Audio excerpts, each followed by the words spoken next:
సంక్రాంతి సందర్భంగా విశాఖలో వాజీ కమ్యూనికేషన్స్ యాజమాన్యం ముగ్గుల పోటీ నిర్వహిస్తోంది.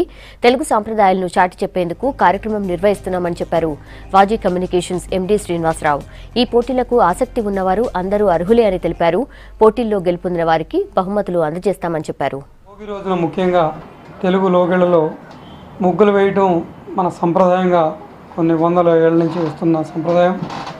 ఇప్పుడున్న పరిస్థితుల్లో పల్లెలన్నీ ప్రజలు పట్టణాలకు తరలిపోవడం, పల్లెల్లో కేవలం పెద్దవాళ్ళు మాత్రమే మిగిలి ఉండడం, మన సంప్రదాయాల పట్ల సంస్కృతి పట్ల అక్కడ అంత ప్రోత్సాహంగా లేకపోవడం, ఈ పట్టణాలకు విస్తరించి ఉన్న ఈ ప్రజలకు కూడా ఈ పరుగులాంటి జీవితంలో వారిని కూడా స్ఫూర్తి తీసుకొచ్చి వారిని కూడా ఇక్కడ పాల్గొనే ఉద్దేశంతో వాజీ ఛానల్ విశాఖపట్నంలోనూ విజయనగరంలో కూడా రంగోలీ కార్యక్రమాన్ని ప్రవేశపెట్టి మహిళలను ఆహ్వానించి దాని ద్వారా వారిలో ఉత్సాహాన్ని